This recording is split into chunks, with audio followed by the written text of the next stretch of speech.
Дональд Трамп снова недоволен Путиным. Каких действий ждать от хозяина Белого дома? Зеленский рассказал о прибытии в Украину самой надежной системы противовоздушной обороны. Попросил еще. Верный союзник Кремля наговорил лишнего и спутал карты Москвы. Неужели не получил новую методичку? Охота на преступника завершилась. Убийца консервативного активиста в США пойман. Тайная, но интенсивная экспансия. Кто прибирает к рукам Россию, пока россияне гибнут на украинских фронтах? Заложники Лукашенко на свободе. Первая правда о застенках режима. И многое другое. Самые важные и срочные новости. Эксклюзивные подробности. Вы смотрите информационный выпуск «Нехта». Оперативно о событиях в Украине, России, Беларуси и мире. Раньше и понятнее других. Все, что нужно знать сегодня. Терпение заканчивается и заканчивается быстро. Дональд Трамп снова заостряет риторику в отношении Владимира Путина. Мы собираемся ввести очень жесткие санкции, нацеленные на банки, а также нанести удар по нефти и также ввести тарифы. Трамп напомнил, что ранее ввел повышенные торговые пошлины в отношении Нью-Дели, одного из крупнейших покупателей российской нефти. По словам Трампа, он не знает, готова ли Россия сейчас к урегулированию продолжающегося 4-й год конфликта. Ваше терпение в отношении Путина лопнуло? Да, время идет, и оно быстро кончается. Но, как обычно, не все так однозначно. Для танго нужны двое. Удивительно, когда Путин хочет это сделать, Зеленский не хочет. Когда Зеленский хочет, Путин не хочет. Теперь Зеленский хочет, Путин под вопросом. Ранее «Политика» писала, что европейские лидеры смогли убедить Трампа в том, что Путин не готов к завершению войны. «Наконец-то Трамп на нашей стороне», сказал изданию неназванный дипломат из ЕС. Но у Евросоюза и США до сих пор остаются разногласия в способах давления на Москву. Тем временем в Украину прибыла самая эффективная ПВО. Так Владимир Зеленский высказался о спецпредставителе президента США Кити Келлоге, который прибыл на конференцию «Ялтинська європейська стратегія». Дійсно, раніше ми цього не знали, але виявилось, що у Сполучених Штатів є ППО не гірше, так, ніж Петріоти. Щоразу, коли ви тут, коли ви в Києві, Кіт Келлог, кияни точно можуть трохи виспатись.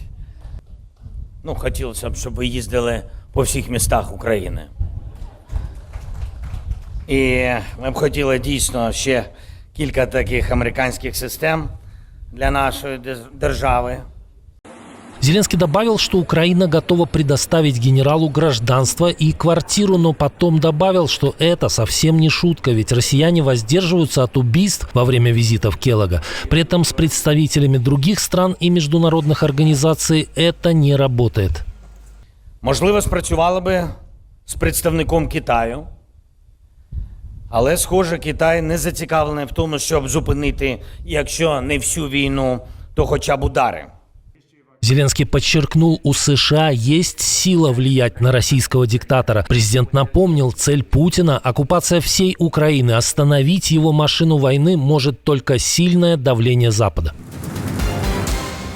Тем временем старый союзник Владимира Путина основательно его подставил. Пока пророссийские тролли пытаются убеждать поляков в соцсетях, что на них напали украинские дроны, Виктор Орбан снова поломал всю игру. Он даже не попытался отбеливать своего партнера из Москвы. Премьер-министр Венгрии заявил, что такой инцидент был предсказуем, а виновата сама жертва провокации. По словам главы венгерского правительства, все случилось потому, что, цитируем, «поляки по шею в войне». Правда, потом венгерский лидер добавил оговорок. Мол, инцидент нельзя нельзя игнорировать, ведь поляки – наши друзья и исторические союзники, близкие нам духовно.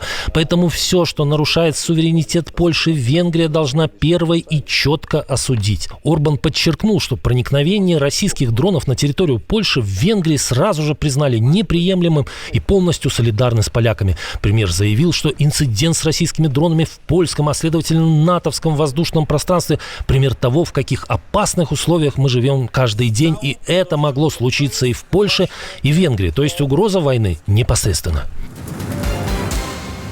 Власти Польши уточнили количество российских беспилотников, которые пересекли границу страны 2 дня назад. Оказалось, их было больше. Глава Бюро международной политики при президенте Польши Мартин Пшидач заявил о 21 дроне. По словам политика, пока не все беспилотники найдены. Министерство внутренних дел Польши подтвердило обнаружение 17 дронов. Пшидач также предостерег от влияния российской кампании дезинформации, целью которой, по его словам, было заставить людей поверить в то, что беспилотники были украинскими. Он подчеркнул, что польские власти знают точно, что они были российскими и запущены страной-агрессором.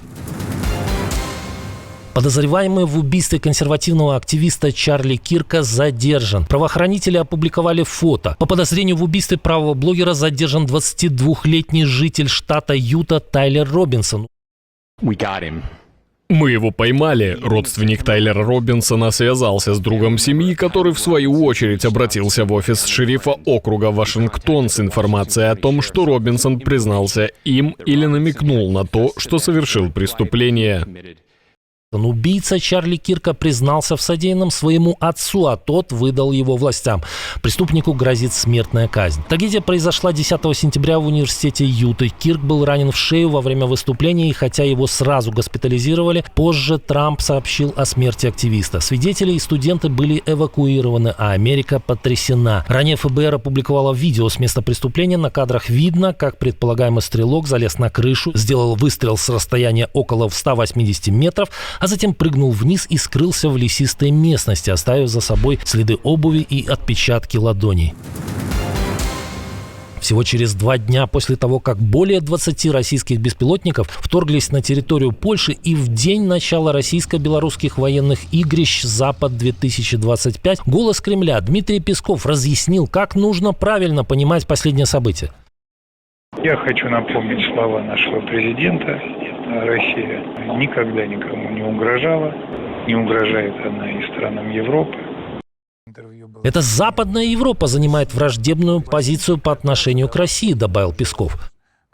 Это не Россия двигалась в сторону Европы со своей военной инфраструктурой, а Европа, будучи в составе НАТО, Североатлантического альянса, который является инструментом конфронтации, а не мерой стабильности.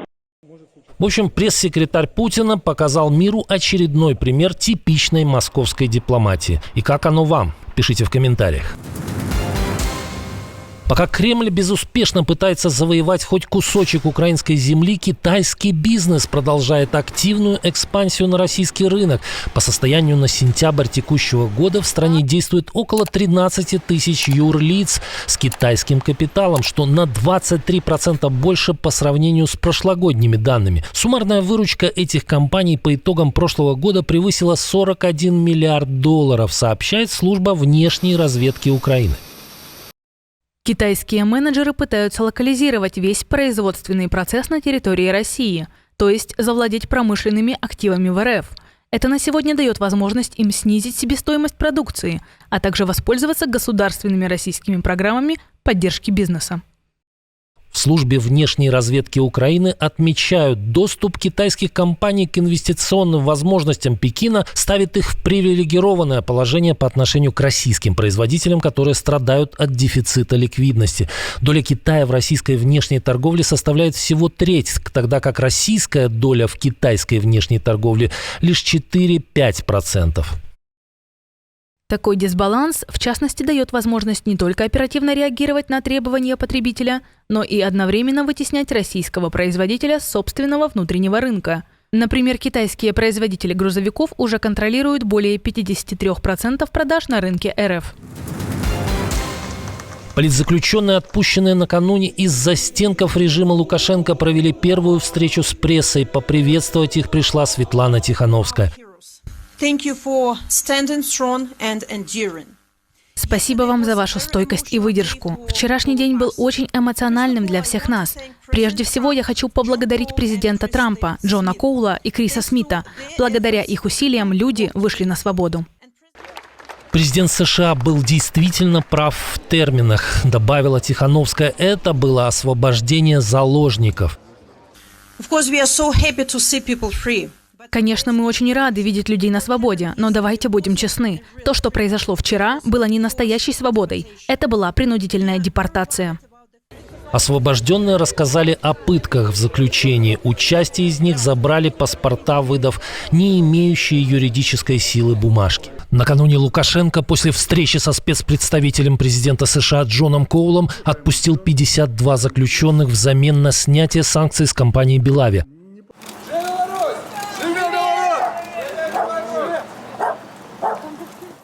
Один из старейших лидеров оппозиции Николай Статкевич отказался покидать Беларусь. Его местонахождение теперь неизвестно. По данным Центра «Весна», в тюрьмах Беларуси остается еще около 1150 политических узников. И это только те, о ком известно правозащитникам. Реальное число может быть больше в разы.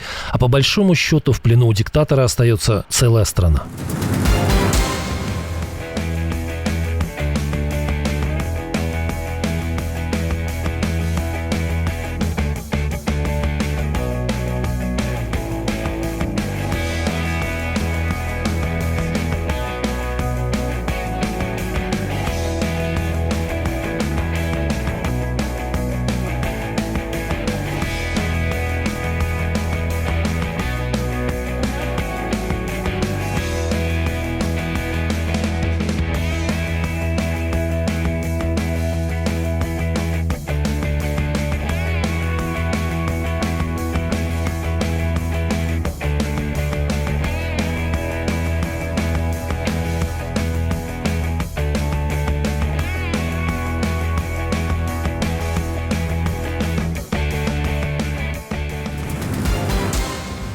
Отдельное спасибо, что досмотрели до конца. Спасибо за ваше доверие. Жду развернутых комментариев, лайков и репостов. Это важно, чтобы нас становилось больше. На этом пока все. До новых встреч и хороших вам новостей.